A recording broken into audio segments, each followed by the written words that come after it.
আগামী বাংলাদেশের যদি নেতৃত্ব দিতে চায় কেউ, তাহলে তাকে ভুলে যেতে হবে যে আমি একদিন না, আমি এই বাংলাদেশে অনেক দিন রাজনীতি করব।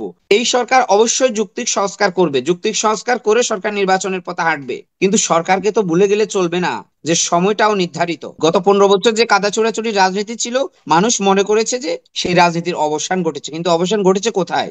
দেখুন, আমি সবার আলোচনায় খুব মনোযোগ দিয়ে শুনেছি, মুন্নি আপা, ফয়জুল হক ভাই, রহমানী ভাই। তো যেই কথাগুলো আসছে আসলে সেই কথাগুলো কিন্তু আমাদের, ধরেন আপনি যদি সামারাইজ করেন তাহলে কিন্তু কথাগুলো সবার একই। তবে আমি একটা কথা সব সময় বিশ্বাস করি, সেটা হচ্ছে আমি যেই জাতীয় ঐক্য গড়ে তুলবো বা যে জাতীয় ঐক্য ধরে রাখবো, সেটা গত 15 বছরে যার সাথে আমি এখন ঐক্য করব তার কি ভূমিকা ছিল, সেটার ভিত্তিতে আমার বর্তমানের এই ঐক্যটা হবে। ধরেন আমি যদি এই মুহূর্তে কোনো খুনি হাসিনার দোসরের সাথে যদি ঐক্য করি, তাহলে তো জাতি উপকৃত হবে না, বরং চেষ্টা অপকৃত হবে। তার মানে তার 15 বছরের অপরাধকে আমরা স্বীকৃতি দিয়ে দিচ্ছি। তো আজকে আমি একটু আগে যে বিষয়টা দেখলাম যে জামাতে ইসলাম এবং চরমোনাই বা ইসলামী আন্দোলন একই মঞ্চে উঠেছে, এটাকে আমি সাধুবাদ জানাই। কিন্তু আমি সাথে সাথে এটাও বলতে চাই যে গত 15 বছরে আন্দোলন সংগ্রামে এই ইসলামী আন্দোলনের কি ভূমিকা ছিল, এই সরমুনাইদের কি ভূমিকা ছিল, তো সেগুলোও বিবেচনা করেও জাতীয় ঐক্যর দিকে বড় রাজনৈতিক দলগুলোকে আমি মনে করি যে একটু ভেবেচিন্তে ঐক্য করা উচিত। মানে যার তার সাথে হাত মিলানো, যার তার সাথে ঐক্য করা, তার অতীত ব্যাকগ্রাউন্ড জেনেই কিন্তু সামনের দিকে আগাতে হবে। কারণ আমরা যদি ফার্স্ট ভুলে যাই যে প্রেজেন্ট, এখন সে কি করছে, 5 তারিখের পর থেকে সে কি করছে, তার এই আচরণকে ভিত্তি করে যদি আমরা জাতীয় ঐক্য গড়ে তুলি, তাহলে আমার মনে হচ্ছে যে এই ঐক্য খুব বেশি দিন যাবেও না, এবং এটা কোনো আদর্শিক ঐক্য হবে না, এটা হবে স্বার্থের ঐক্য।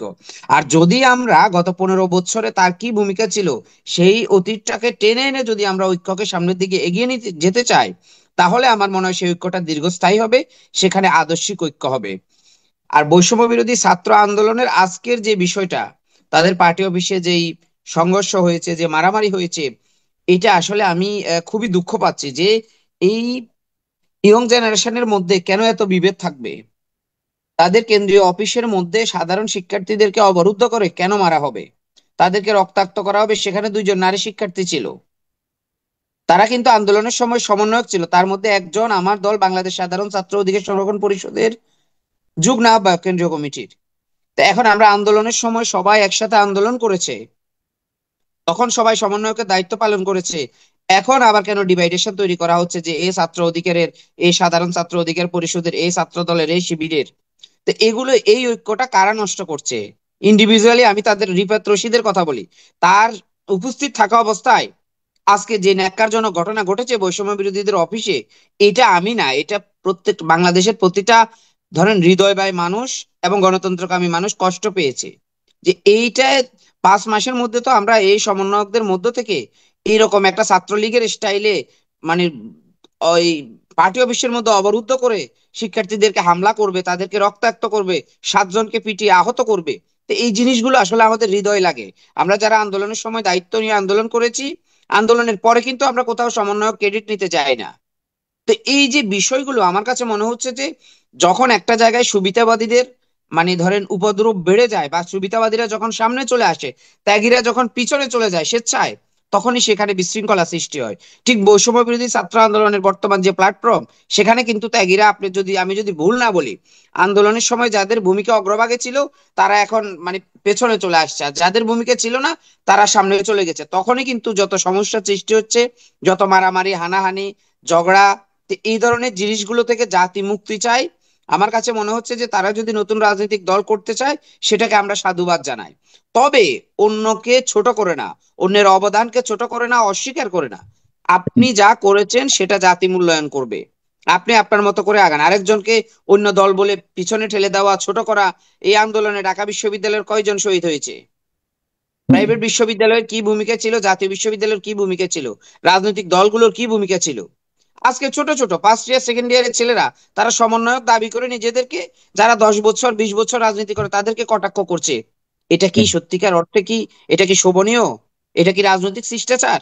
তো যে ব্যক্তি রাজনৈতিক শিষ্টাচার জানে না, সে কি রাজনীতি করবে? তাকে তো আমরা রাজনৈতিক ভাবে মূল্যায়নই করব না, কারণ সে এখানে পাইজলামি করতে আসছে, শয়তানি করতে আসছে। তো রাজনীতিতে, রাজনীতি হচ্ছে সবসময় একটা লম্বা রেস।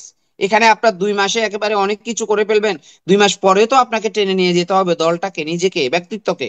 তো সবকিছুর হিসাব করে আমার কাছে মনে হচ্ছে যে, যেহেতু তারা বয়সে কম, তরুণ, তাদের মধ্যে যে ভুলগুলো হচ্ছে, তারা কিন্তু তাদের সময়টা নষ্ট করে ফেলেছে। বিপ্লবের পরে তারা যদি সংঘবদ্ধ থাকতো, তাহলে কিন্তু এই জায়গাটা সৃষ্টি হতো না। কিন্তু হুম। এই জায়গাটা নষ্ট করছে শুধুমাত্র ঢাকা বিশ্ববিদ্যালয় ইজম করার কারণে। তারা বাকিদেরকে যখন দূরে সরিয়ে দিয়েছে, বিপ্লবীদেরকে, তখনই এই জায়গাটা সৃষ্টি হয়েছে। আর একটা কথা, আমি সংস্কারের কথা যেটা বলবো, এই সরকার অবশ্যই যুক্তিক সংস্কার করবে, যুক্তিক সংস্কার করে সরকার নির্বাচনের পথে হাঁটবে। কিন্তু সরকারকে তো ভুলে গেলে চলবে না যে সময়টাও নির্ধারিত। এই সরকার যাদেরকে নিয়ে উপদেষ্টা পরিষদ করেছে, তারা কি সত্যিকার অর্থে, যদি আমি একদম মানে এই 5 আগস্ট যদি না হতো, তাহলে তারা কি কখনো এমপি হওয়ার স্বপ্ন দেখতো? মন্ত্রী তো দূরের কথা। তো নিজের যোগ্যতাকে প্রাধান্য দিয়ে যেভাবে হোক, আপনি যেহেতু একটা জায়গায় এসেছেন, আপনাকে ওই জায়গার যোগ্য মনে করে আপনি আপনার কাজ করতে হবে। কিন্তু আমরা দেখছি যে সেই উপদেষ্টা বিন্দু সেই কাজগুলো না করে তারা বিভিন্ন পাদে পা দিচ্ছে। তো হুম। এই এই প্রশ্নগুলো কেন আসবে? কাউকে আমরা ভারতের দালাল রয়ের এজেন্ট বলবো, কাউকে আপতিত সরকার আওয়ামী লীগের এজেন্ট বলবো। উপদেষ্টাদের মধ্যে থেকে অনেকের নাম মানুষ সমালোচনা করবে, তা কেউ -2 ফর্মুলা, কেউ কিংস পার্টির দিকে। তো এই জায়গাগুলো থেকে আসলে সাধারণ মানুষ মুক্তি চায়।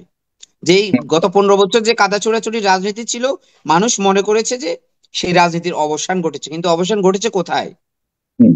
যেই যেই আমি যদি ভুল না বলি, যেই ব্যানারে এই এত বড় একটা মহাযজ্ঞ হয়ে গেছে, গণ অভ্যুত্থান হয়ে গেছিল, সেই ব্যানারের কেন্দ্রীয় পার্টি অফিসে যদি সাধারণ শিক্ষার্থীদেরকে অবরুদ্ধ করে, দরজা জানালা বন্ধ করে, শাটার বন্ধ করে দিয়ে পিটিয়ে হত্যা করা, মানে আহত করা হয় 7 জনকে। এই বাংলাদেশ, এটা নিয়ে আসলে আমি যে এই শব্দগুলো যে বলছি, এটা বলতে আমার কাছে খুব লজ্জা লাগছে যে এই জিনিসটা তো হওয়ার কথা ছিল না। তাহলে প্রশ্ন হচ্ছে, জিনিসগুলো কেন হচ্ছে? জিনিসগুলো হচ্ছে দুটা কারণে। একটা হচ্ছে তাদের মধ্যে যখন ক্ষমতা থেকে, তাদের মধ্যে যখন ব্যক্তি স্বার্থ, এবং তাদের মধ্যে যখন নিজেদের মধ্যে যখন আপনার এই ধরেন অহমিকাটা বেশি চলে আসছে, যে আমি নেতৃত্ব দিব, আমি এটা করেছি, যখন আমরাটা ভুলে গিয়ে যখন আমিটা চলে আসছে, তখন এই প্রত্যেকটা জায়গায় আপনার এই ঝামেলাগুলো সৃষ্টি হচ্ছে। এই জন্য আমি মনে করি যে আগামী বাংলাদেশের যদি নেতৃত্ব দিতে চায় কেউ, তাহলে তাকে ভুলে যেতে হবে যে আমি একদিন না, আমি এই বাংলাদেশে অনেক দিন রাজনীতি করব।